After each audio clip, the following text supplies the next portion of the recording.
بسم اللہ والحمدللہ والصلاۃ والسلام علی رسول اللہ اما بعد اعوذ باللہ من الشیطان الرجیم بسم اللہ الرحمن الرحیم۔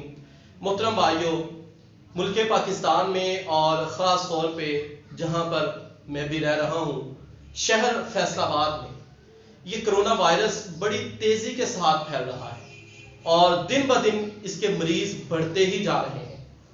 تو وہ لوگ جن کا کرونا پوزیٹیو آ جاتا ہے، ان لوگوں کے کچھ مسائل میں ذکر کرنا چاہتا ہوں۔ سب سے پہلی بات، یہ چیز چند دن پہلے میں نے ایک نیوز میں دیکھا کہ ایک بندے کا کرونا پوزیٹیو آ گیا اور وہ ہسپتال سے بھاگ گیا، اور کچھ لوگ اللہ معاف فرمائے وہ کہتے ہیں ہم نے کیوں مرنا ہے، ہم دوسروں کو بھی ساتھ لے کے مریں گے۔ اس طرح کے بڑے مسائل ہیں۔ اگر کسی بندے کا کرونا پوزیٹیو آ جائے، سب سے پہلی بات تو میری دعا ہے کہ اللہ تعالیٰ تمام امت مسلمان کو اس سے محفوظ فرمائے۔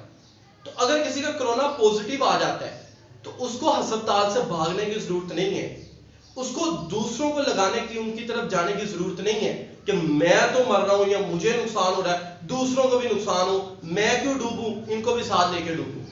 تو میرے بھائی، اسلام کیا کہتا ہے؟ ابن ماجہ کی روایت ہے، میں اکثریت بچوں کو یہ حدیث پڑھاتا ہوں، سیکنڈری کے سلیبس میں بھی، اختیاری میں بھی یہ جو وہ حدیث شامل ہے، اور جس طرح بی ایس کی کلاسز جو پڑھاتا ہوں ان کے سلیبس میں بھی یہ حدیث شامل ہے۔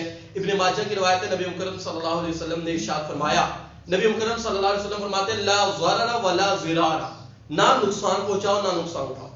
اسلام میں کسی دوسرے مسلمان کو نقصان پہنچانا یہ حرام ہے۔ تو اگر آپ کو لگتا ہے کہ آپ کا پوزیٹیو آ گیا ہے، آپ کے کچھ مسائل ہیں، تو آپ اپنے آپ کو الگ تھلگ کریں، آپ الگ رہیں، اللہ کی عبادت میں مصروف رہیں۔ یہ بات کہ باقی دوسروں کو بھی لگانا، میں تو مر رہا ہوں اور بھی مرے، یہ درست نہیں ہے۔ اب رہا دوسرا مسئلہ یہ ہے کہ کچھ لوگ خودکشی کے چکر میں چلے جاتے ہیں کہ خودکشی کر لو، مر جاؤ، مر تو جانا ہے، فلاں ہو جانا ہے، یہ ہو کیسے۔ میرے بھائی، خودکشی کی ضرورت نہیں ہے۔ اس کی ریزن کیا ہے، وجہ کیا ہے؟ میں دیکھ رہا ہوں دن بہ دن، آپ جو گوگل پہ سرچ کریں تو سینکڑوں نہیں، ہزاروں نہیں، لاکھوں لوگ ایسے ہیں جو بیمار ہو کے ریکور ہو گئے، بیمار ہوئے اور صحت مند ہو گئے، ٹھیک ہو گئے۔ تو آپ کو خودکشی کی، بھاگنے کی، ان چیزوں کی ضرورت نہیں ہے، بلکہ آپ کو صبر اور حوصلے کی ضرورت ہے۔ آپ صبر کریں، حوصلہ کریں، اور اپنا جو بھی پروپر علاج چل رہا ہے آپ اپنا علاج کریں اور آپ اپنا علاج کروائیں۔ انشاءاللہ اللہ تعالیٰ آپ کو صحت دے گا۔ اگر آپ صحت مند نہیں ہوتے، مثال کے طور پہ اسی وبا کی وجہ سے آپ دنیا سے چلے جاتے ہیں، آپ مومن ہیں، ایماندار ہیں، تو میرے بھائی یہ ذہن میں رکھیے، جو وبا کی اس بیماری میں مر جائے گا وہ شہید کہلائے گا۔ اس پہ میرا ایک الگ سے لیکچر ہے کہ جو اس وبا کی بیماری میں مومن مسلمان دنیا سے جائے گا وہ شہید کہلائے گا۔ اب رہی دوسری بات کہ ایک بندہ وہ اس ڈر سے خودکشی کر لیتا ہے، تو ویسے بھی اس نے مر جانا تھا، ایسے بھی وہ مر گیا۔ تو یہ ذہن میں رکھیے، جس نے خودکشی کر لی ہے، خودکشی اسلام میں حرام ہے، وہ حرام موت، مر گیا ہے، جہنم اس پہ واجب ہے۔ تو میرے بھائی، خودکشی نہیں کرنی۔